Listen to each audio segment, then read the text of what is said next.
Salut à tous, on se retrouve pour une nouvelle vidéo où je viens réparer un ongle que j'ai coincé dans le volet. Bon, c'est vrai, ce remplissage aurait dû être fait il y a au moins 2 semaines déjà.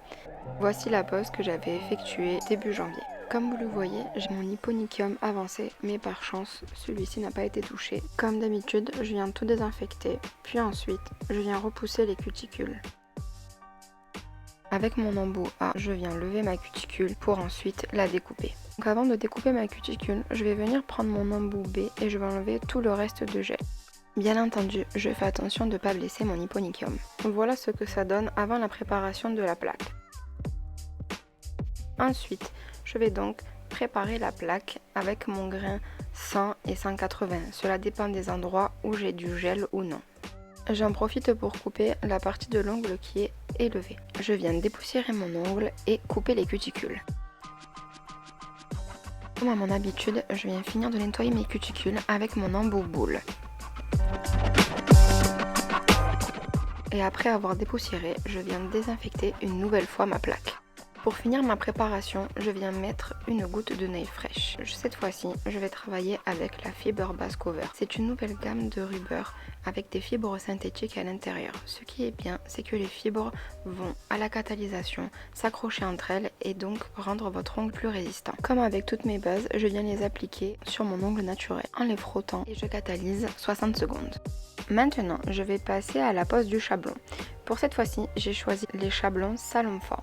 Ce sont des chablons en carton assez renforcés. Ce qui est bien, c'est qu'ils sont assez faciles à poser, ils sont bien rigides. Je vais d'abord enlever mon chablon de son support et ensuite je vais déchirer les pointillés. Après, je vais venir coller les ailettes directement avant la pose de mon chablon. Je procède toujours de cette manière, que ce soit sur moi ou sur mes clientes.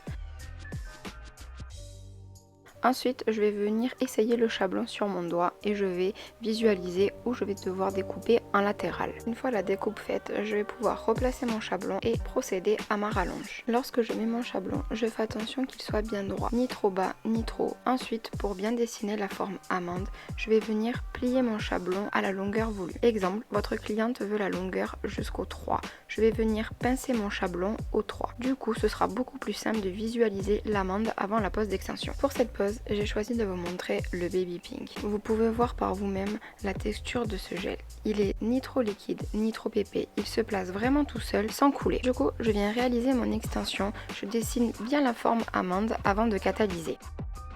Après avoir catalysé 60 secondes, je vais venir retirer mon chablon et je vais passer à l'étape suivante. Pour réaliser ce genre de design de marbre incrusté, je vais prendre le VSP Dita et un peu de rubber base et les mélanger entre eux. Je vais réaliser des traits asymétriques et tremblotants pour pouvoir donner un rendu marbré. Et ensuite, je viens catalyser 30 secondes. Et à l'étape suivante, je vais venir mettre une fine couche de baby pink pour pouvoir donner cet effet flou à mes premiers traits. Je catalyse une nouvelle fois 30 secondes et ensuite je recommence l'étape de mes traits, mais cette fois-ci je vais diluer un peu plus le Dita avec ma rubber.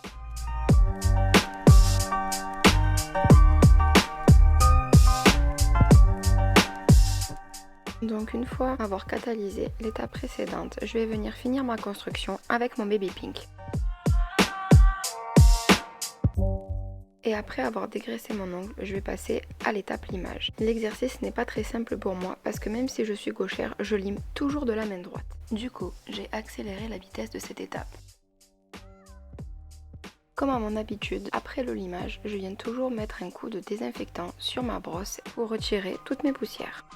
Pour l'étape finale, je viens remettre un petit peu de Dita sur mon papier chablon et ensuite je vais venir mettre la finition.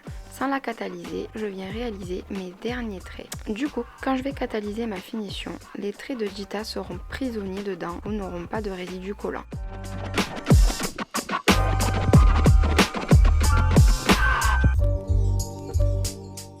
Et avant de catalyser, je m'assure qu'il n'y ait pas de coulure sur les côtés. Ensuite, comme d'habitude, je catalyse la finition 2x60 et je m'élue la cuticule. Voici le résultat, j'espère que cette vidéo vous a plu et on se donne rendez-vous pour la prochaine.